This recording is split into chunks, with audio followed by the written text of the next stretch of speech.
This episode just changed everything. Nothing in this show will ever be the same again, and that's what we're going to talk about in this episode of Exhausted Reviews, where I'm exhausted and I make reviews. We had some pretty big reveals happen this episode.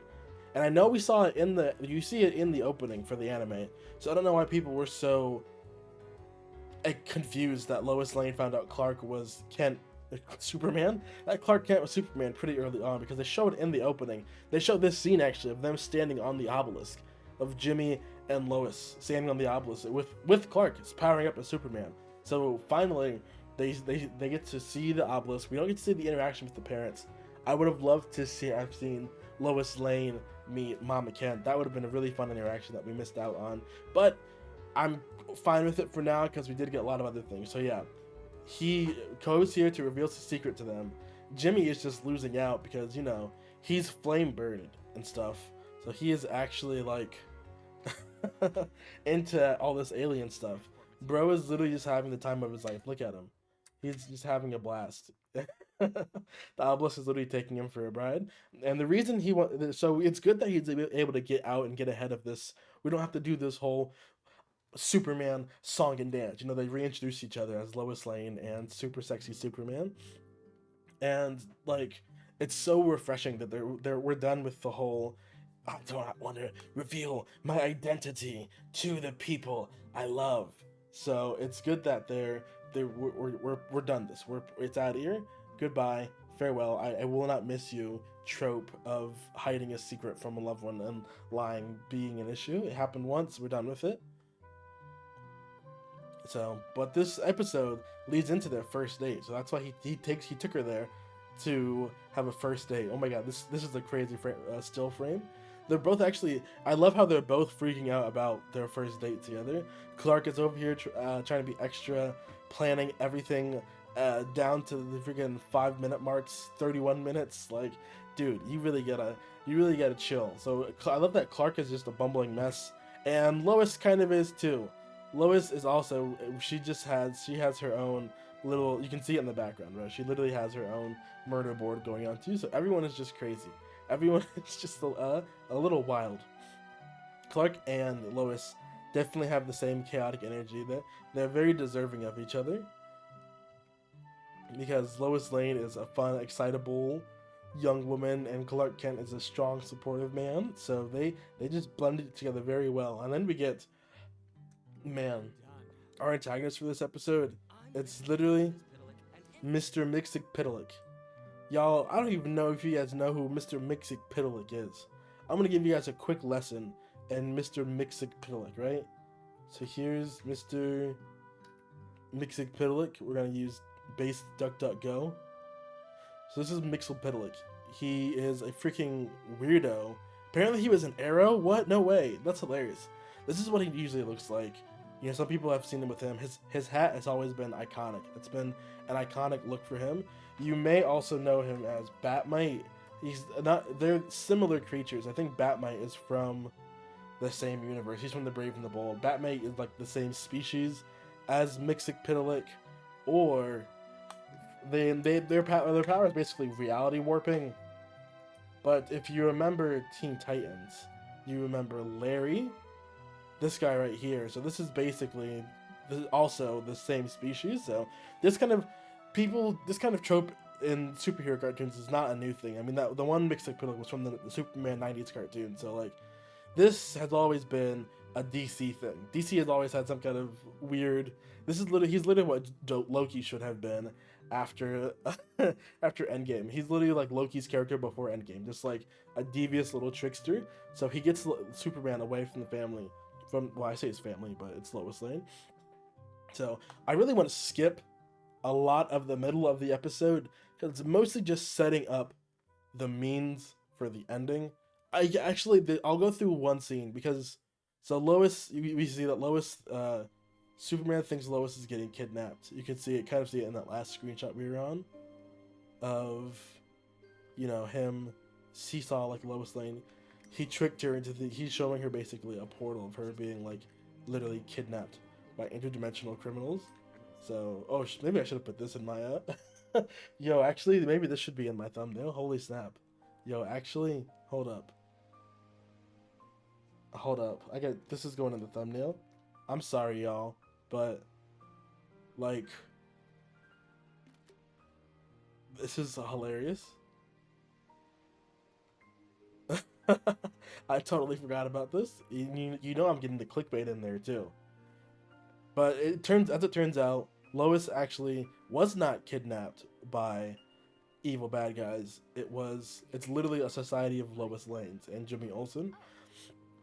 And what they're doing is they basically have put our time patrolling Mr. Mxyzptlk universe patrolling. We even get a butch, even like people thought this Lois Lane was a tomboy. Like they haven't seen actual tomboy Lois. Let me see if I can get a good screen grab. This is amazing. Like it's actual. This little people thought she would like if you honestly thought Lois Lane was a real tomboy, you would be ashamed to see real tomboy Lois. I mean, this right here, love it or hate it, this is peak tomboyism. This should honestly be in the thumbnail too, honestly. But cyberpunk Lois Lane is is something I think I needed a little more of in my life. I wouldn't be mad with more cyberpunk Lois Lane. And there's one scene I definitely want to look at because I just want to see how many references are in this scene of Superman. He gets tricked into helping Mr. Mxyzptlk. Okay, where is he? Come on. I want to find that scene of because he takes him to like a universe, a museum basically. Yeah, this place. Dog, there are so many Easter eggs in this scene. Like, bro, it's honestly kind of crazy. So this is the obvious obligatory secret hiding section where a secret is being hidden from the gang. I really just want to skip to that scene of them first entering the museum, because yeah, okay, dang it, I missed it. Oh man, I got distracted literally looking at my phone. I'm such a silly goose. So yeah, that scene happens. I'm sorry we have to replay this. If you guys want to leave a comment telling me how mad you are about me having to replay that, I will leave a like on that comment for sure. But yeah, this is I think that's like the Blue Beetle box. It looks like Blue Beetle. We have Hawkman's mace. We have the original Green Lantern, and like that looks like it's got to be like Constantine's Book of Spells, and a T-ball too from Mr. Terrific. Like there's so many references here, and it's honestly crazy. There's like a cloak over there. Looks like someone's like arm blade. I think that sword is probably like some cool guy's artifact. That he even like accidentally almost knocks over the helmet from what's his name? Cosmic Ring, Flight Ring. I don't know whose Flight Ring that is. There's the lasso of truth behind them. I think it's Katana's katana. That's hilarious. Katana's dead husband is in the sword and it's just chilling in there. And then they even show Dr. Fate's helmet. I can't find it right now because I'm not dealing with this thing. But yeah, that's I just wanted to look at the fun references in that scene. And so the whole point of this scene is basically to set up the end, because the army of Lois are actually more like kind of rogue Superman hunters. They go out through universes. They all have kryptonite guns too. They shoot Clark with kryptonite when they first meet, which that's his first time being shot with kryptonite, probably even being exposed to kryptonite in general, and he does not take it well. So it is honestly, this is the first real use of kryptonite we've seen, and I think the way they're gonna tie this in to what we know, they also kiss. Beautiful scene.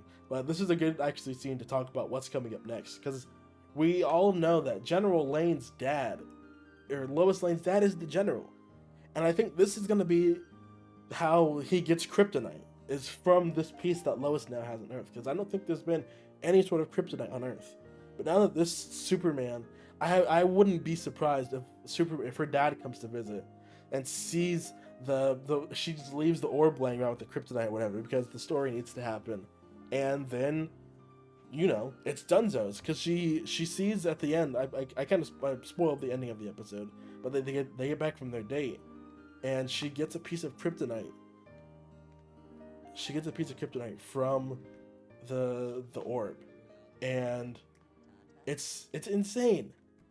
And I think that's how Clark is gonna go out. Like, you really hate to see it, but I think Lois Lane will be the reason. Kryptonite is now on Earth. It's actually kind of crazy. So, giving Lois Lane the first piece of kryptonite is definitely not what I expected in this show, and I have a feeling that within the next, like, I'd say around episode 8 or 9, 9 or 10 or something, like, I don't even know. I hope the series. I'm not sure how many episodes the series has, but y'all, what do you think is gonna happen with this kryptonite? I would love to know. Hit me up in the comments below. Tell me your favorite kryptonite theory. And y'all, this is big for the show. What did you guys think of this episode? Did you think Mr. Mxyzptlk worked? I think he did. I think as a goddess, this interpretation of him was really fun.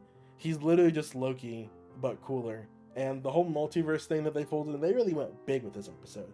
There was even some Easter eggs that didn't even show you in this episode, but we're not even going to talk about that, just because I want you guys to go out there, watch the episode, let me know what you guys think, and I will see you guys in the comments down below. Alright, peace.